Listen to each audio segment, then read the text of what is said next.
Formada em Direito pela Pontifícia Universidade Católica do Rio Grande do Sul, especialista em Direito Processual Civil pela Academia Brasileira de Direito Processual Civil e mestre em Direito Privado pela Universidade Federal do Rio Grande do Sul, além de diversos reconhecimentos e prêmios ligados ao setor jurídico, bem como ao empreendedorismo feminino. Raquel Stein, tudo bem? Tudo bem. Muito prazer te ter aqui com a gente. Já te agradeço novamente o convite e gostaria que tu falasse um pouquinho para nós como tem sido o teu trabalho. Bom, eu agradeço também especialmente ao Verbo Jurídico por esse convite, aos alunos e aos professores. Vai ser um prazer conversar um pouco sobre esse assunto que me é caro, né, que é a questão do Dia da Mulher, ainda um momento muito especial. Infelizmente, nós ainda precisamos ter o Dia da Mulher, mas espero que daqui algumas décadas ele nem seja mais necessário, nem vão se lembrar por que precisava o Dia da Mulher. É verdade, ótimo.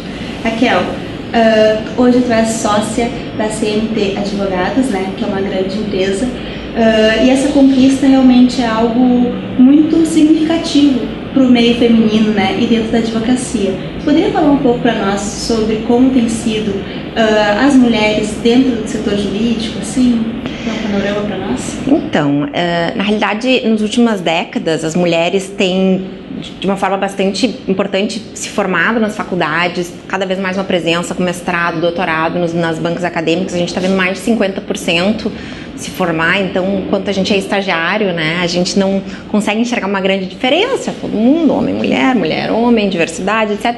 E daí chega um ponto que vai afunilando. E isso não é só no direito. Isso são em diversas outras carreiras. Então, no meio jurídico não é diferente. Então, tu chega sócios de escritório ou até nomes, se tu pegares os maiores escritórios do Brasil, eu chuto dizer que quase nenhum tem o nome de uma mulher ou sobrenome de uma mulher no seu nome. Ela até pode ser sócia. Essa questão é multifatorial. Não é só uma questão das mulheres ou dos homens ou da sociedade. É realmente uma questão que depende de vários fatores. Acho que está tendo um movimento importante de conscientização, que é um primeiro passo super importante, mas ok, a gente se conscientizou, agora vamos agir, porque nos últimos 10 a 15 anos houve uma estagnação, tanto no meio jurídico como em outros meios, por exemplo, em conselhos de administração, etc. Não chega a 10% o número de mulheres que participam nas empresas brasileiras hoje listadas em bolsa, por exemplo. Escritório de advocacia, eu estava te comentando, não existe uma pesquisa ainda robusta o suficiente para a gente citar. Nós estamos trabalhando nisso, então espero poder em breve trazer dados sobre isso. Uhum. E em cima disso tem desenvolvido um trabalho de mentoria para jovens advogadas. Como que nasceu esse projeto assim? Então, o WLM é o Women in Law Mentoring. Nós quisemos dar um nome em inglês justamente para ter esse caráter internacional, porque hoje muitos nossos apoios vêm de fora do Brasil. Foi um movimento que veio em torno de 4, 5 anos. Eu estava vendo o ranking de advocacia que se chama Chambers and Partners do sul do Brasil e eu olhei e disse: não tem nenhuma mulher.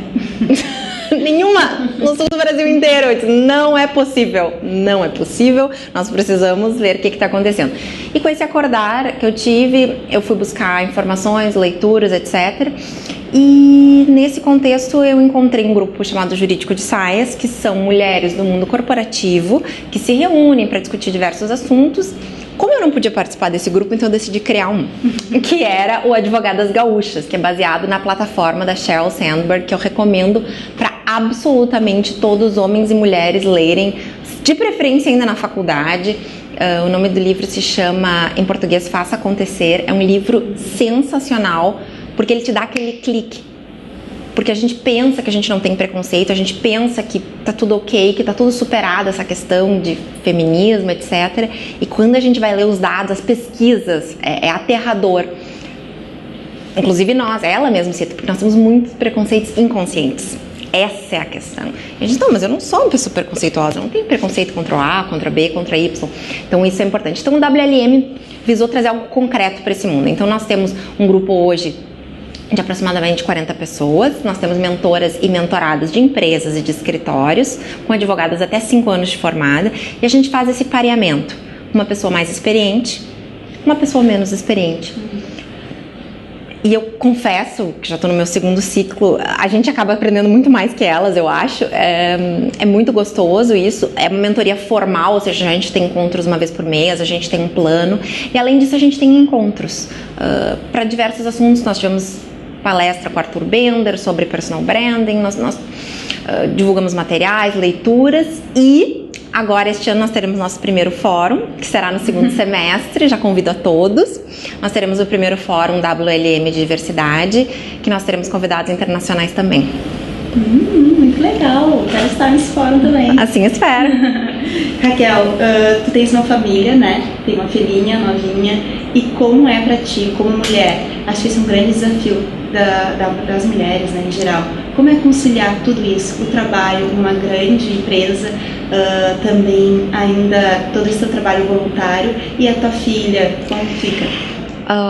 Esse é um assunto tão engraçado, porque a própria Cheryl, que é minha guru, ela cita um caso de uma menina que era, não sei se era estagiária, enfim, e ela já estava preocupadíssima que ela não ia aceitar o cargo XYZ, porque um dia ela queria ter filhos. Daí a Cheryl virou para ela e disse: mas fulana, tu tem namorado, vocês estão pensando? Ela disse: não, eu tô solteira, mas quando eu quiser ter... Não, só um minutinho.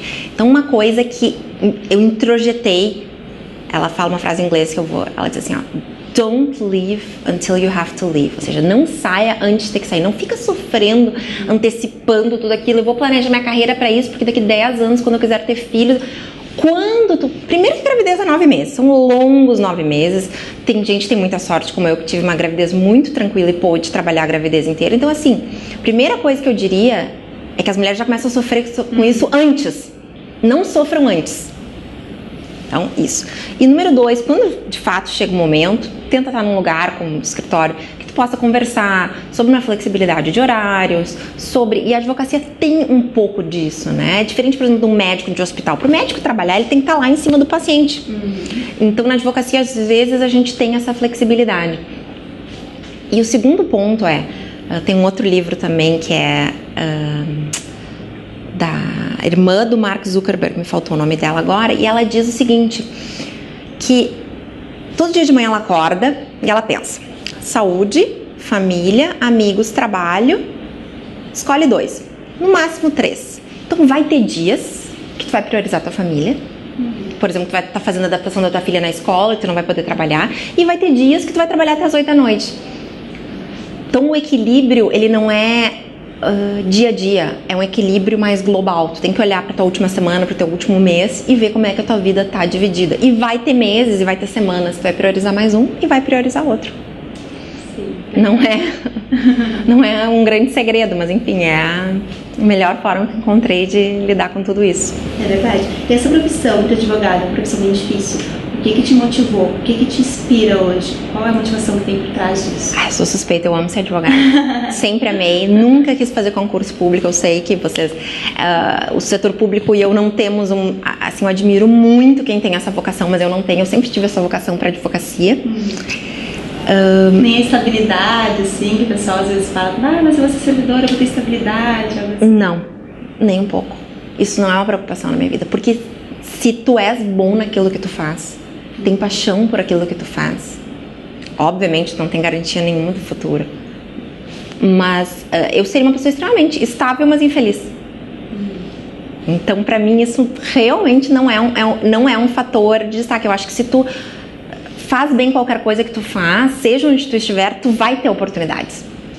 Então, tu buscar uma carreira porque tu vai ter estabilidade, eu acho complicado. Agora, buscar uma carreira porque eu tenho vocação para ser juiz, tenho vocação para o Ministério Público, gosto do serviço público, sensacional.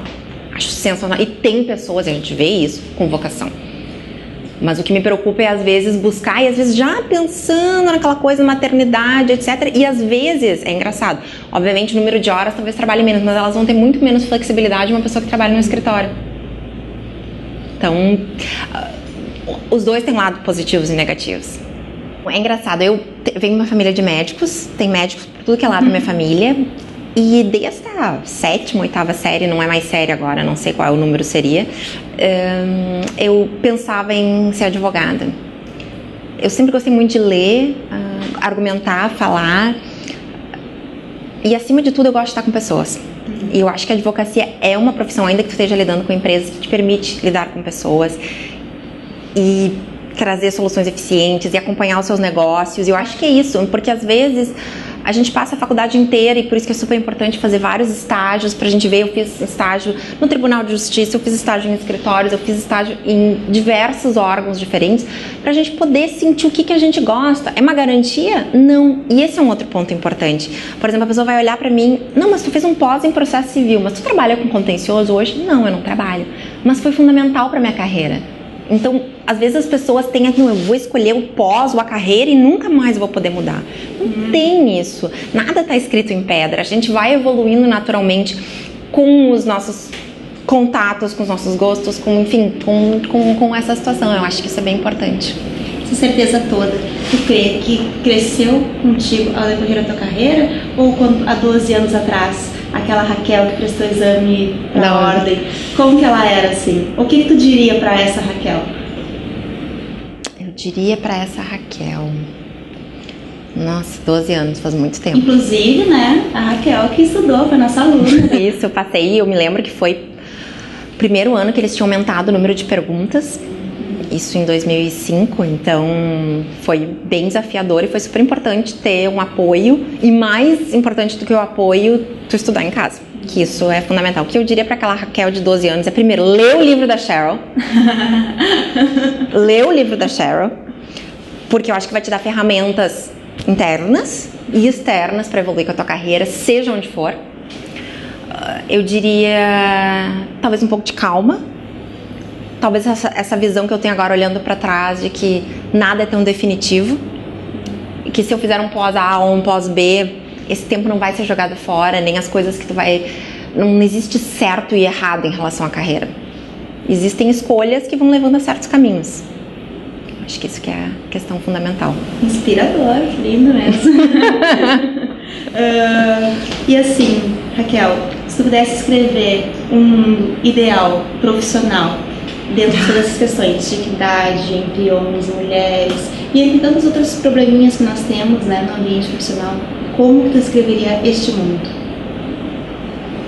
Eu gostaria muito, e foi engraçado quando eu engravidei e eu soube que era uma menina, o meu primeiro sentimento foi ficar muito nervosa, porque eu sei o que ela vai ter que passar sendo mulher. Então, isso foi um desafio. Então, o que eu gostaria, acho que para a geração da minha filha não vai chegar ainda, mas uma geração em que as próprias mulheres se valorizem e elas não tenham tanto medo de errar, que elas não achem sempre que são impostoras, que elas estão fazendo tal coisa e na realidade todo mundo vai descobrir que elas não sabem fazer aquilo, que elas se candidatem mais, que elas tomem mais riscos. Isso é uma coisa cultural que a gente passa para as nossas filhas, a gente passa a mensagem que elas têm que ser perfeitas e não corajosas. E talvez a gente precisa passar essa mensagem para as nossas crianças. E no mundo profissional, quando chegando lá, tomando essas decisões e esses riscos, acho que os homens também se dão conta que eles têm preconceitos conscientes e que todos nós, homens, mulheres, nós tendemos a buscar o igual, o parecido, e que a diversidade requer um esforço.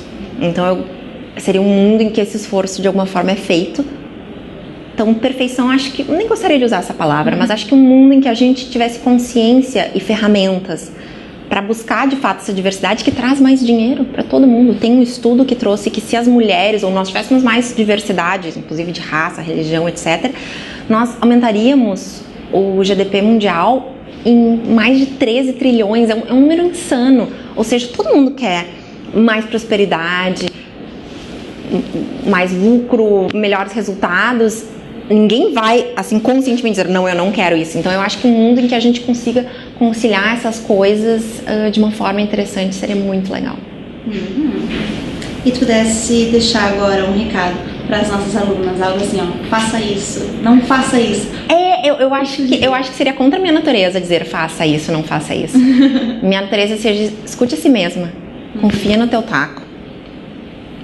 Confia no teu taco, porque se tu confiares, ainda que por dentro tu esteja morrendo, aparente confiar no teu taco.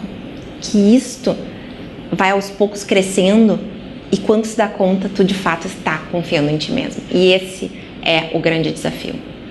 Realmente é muito importante para nós termos uma referência tão linda como tu, assim, tão inspiradora. Imagina! Para todas as mulheres, todas as estudantes, eu como estudante realmente sou grata a ti e peço que tu continue ativa, te desejo aí que tu continue tendo prosperidade em todos os teus trabalhos, não apenas aqui no escritório, mas principalmente lá no grupo, né, da mentoria Casa Advogados.